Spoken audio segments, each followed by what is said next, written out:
Extra Kart Part friends. This is Jason. Excuse my background. I know I got the welder and a bunch of tubing and shit on the ground stuff.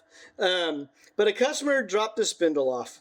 And I tried helping him over the phone. And honestly, I just couldn't understand what he was dealing with. But this is off of a Birel. And as you can see, this front hub is tight. It's not moving. And this was off the right side of the cart. So that's important because this is the right side. But as you can see, it's not moving. And he sent me a picture, and I'm looking at the picture. I just I don't know, just undo the nut, right? But the problem is with some of these Freeline Birel bearing nut wrenches, they're just so thin, they're cheap. You can't put a lot of torque on them. So I kept asking him, and again, I was being kind of rude. It's like, dude, okay, a nut, righty-tighty, lefty-loosey, blah, blah, blah. He's all, yeah, don't be an ass. I did all that. I go, the nut should come off. And so he brought it in. I've already pulled this apart to find out what was wrong. And I was kind of surprised. So I know exactly what happened. So the customer had set everything up to where it was nice and free. I know for a fact that's what happened because he was able to drive it on the track. And then he said within a lap, all of a sudden the front end got tight and the cart started pulling one direction. So when he brought it to me, this nut was completely tight and jammed up, right? So now it's tight, the hub's not moving. He felt that. Great, that's cool. I spent about 20 minutes, which he got a very expensive invoice for. We call it a stupid invoice. I spent about 20 minutes trying to get this nut off without damaging the spindle, the hub, etc. So I finally got it loose. And what I ran into was, and if you ever run into this situation, the reason this got so tight was as he was driving, it was spinning clockwise against the nut, tightening the nut. So it was beyond, the tightness of the nut was beyond the strength of the cheap Freeline nut wrench. So, like I said, I've already pulled this apart. The way I got this off was I had to take two pairs of pliers, one around the hub, one around the nut, and at the same time I was trying to unscrew both of them, and eventually everything came free. And as I pulled it apart,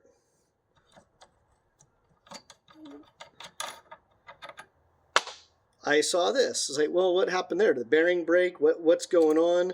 No, this is even better. There's washers stacked on the hub. So as you know, it should be nice and free. There should be spacers inside of here, right? So spacers inside of here to the end of the thread, so that way when you tighten the nut hits the spacers, everything tightens up, keeps the hub from doing this.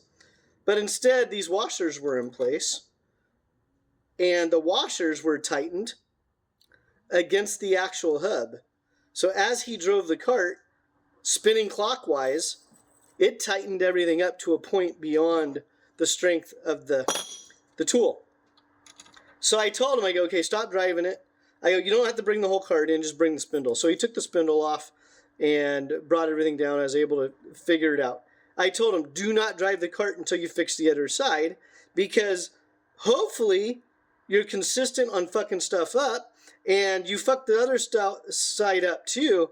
But on that side, what would happen is the hub would be spinning the other direction and unthread the nut.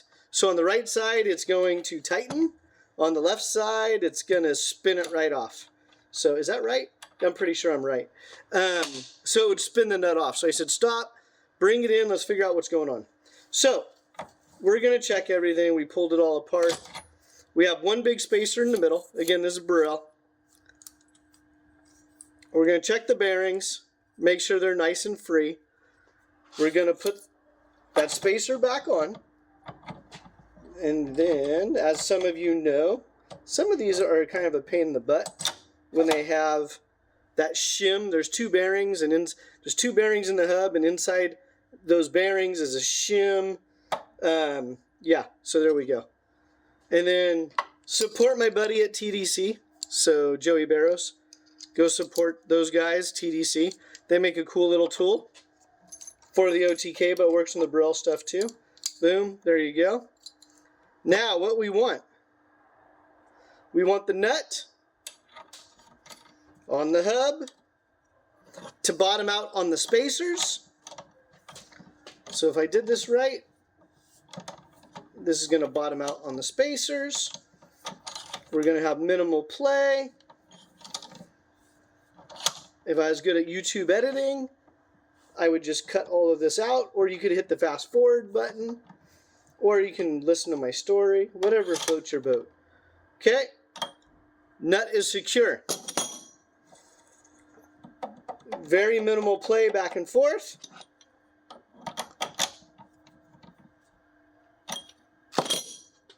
Minimal play. Spins nice and free. You could put your circlip on the end to secure the nut in case the nylock wears out, or you're on the other side and the spacers are wrong and it starts to spin the nut off. So the right side is going to tighten the nut, the left side is going to unscrew it, and yeah, so that was the problem. So the moral of the story, make sure the spacers are right.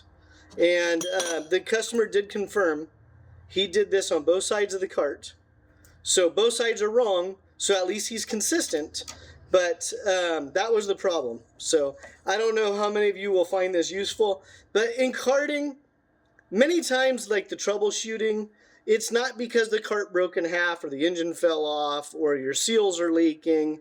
A lot of times it's the tiny little mistakes that we make that we don't think about that cause a little bit of a problem. So that's why I'm doing this video. It was a very simple fix once we got the hub off. Once we checked the bearings to make sure they weren't all junked and garbaged up. We're going to save these spacers for future uses. You can use those maybe in the back. But you also want to make sure that these spacers don't touch the inner and the outer race while you're tightening everything, because then you run into a similar situation. But that was the fix. So hope you enjoyed this how-to tech help video. Hit the like and subscribe button and stay tuned for more videos.